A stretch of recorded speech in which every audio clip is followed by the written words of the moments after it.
If your car dies at 60 miles per hour and then acts normal, that's not bad luck. It's a warning you can catch before it strands you.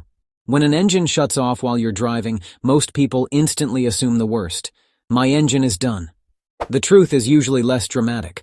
What's happening is the engine loses one thing it absolutely needs to stay alive: electrical power, fuel delivery, or a clean signal that tells the computer when to fire spark and inject fuel. The tricky part is that many of these failures are intermittent, so the car may restart later and make you think it was a fluke. It wasn't. Let's dive a little bit deeper. It's the Car Problems YouTube channel. Subscribe and let's get started. What the shutdown feels like tells you where to look. If the engine shuts off, but all the dash lights stay bright and the radio stays on, you may be dealing with a sensor signal loss or fuel issue. If the dash goes dark or everything flickers, think power or charging problem. If it stumbles and loses power first, like it's starving, that points more toward fuel or airflow problems. These clues help you avoid guessing and replacing random parts. Cause 1. Charging system failure. A weak alternator can let the car run for a while on battery power alone. Then voltage drops low enough that the ECU, fuel pump, and ignition stop working correctly. Sometimes the first warning is flickering lights or random dash warnings.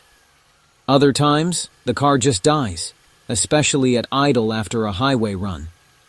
Loose or corroded battery terminals and bad grounds can create the same problem because the system voltage drops under load. This is where a simple battery or charging test tool pays for itself. With the engine running, you generally want charging voltage in the mid-13s to mid-14s. If you're near battery voltage, the alternator isn't keeping up. Cause 2. Crankshaft or camshaft sensor cutting out when hot. One of the most common dies while driving, restarts later, causes is a failing crank sensor and sometimes a cam sensor. These sensors tell the computer engine speed and position. If the signal drops out for even a moment, the ECU shuts off spark and fuel to protect the engine. Heat can make a weak sensor fail, and cooling down can make it work again, which is why the car restarts later like nothing happened. This is where an OBD2 scanner helps. You can often catch a stored code or see RPM drop to 0 on live data while the engine is still physically spinning. Cause 3. Fuel delivery problem. If fuel pressure drops, the engine will shut off. A weak fuel pump can fail under load and then come back after a short cooldown. A failing fuel pump relay or poor wiring connection can cut power to the pump intermittently. Sometimes you'll hear the car sputter or lose power first, especially going uphill or accelerating. A fuel pressure test is the clean way to stop guessing. You don't need to be a master tech. You just need to know if pressure is staying stable when the problem happens. Cause 4. Ignition switch, main relay, or power distribution issue. On some vehicles, worn ignition switch contacts or a failing main relay can momentarily cut power to critical circuits. The symptoms can look exactly like a dead engine, instant shutdown, then restart like nothing happened. If you notice the dash flicker or accessories cut out at the same time, this jumps higher on the list. A multimeter and a basic relay test method can help you confirm whether power is dropping when the engine dies. Cause 5. Throttle body and limp mode events. Modern cars use electronic throttle control. If the throttle body sticks, the throttle position sensor glitches, or the system detects a serious mismatch, the ECU can reduce power dramatically or even shut down to protect itself. You might get warning lights, reduced power, or stalling when coming to a stop. Sometimes cleaning the throttle body helps, but you don't want to clean and pray without scanning for throttle-related codes first.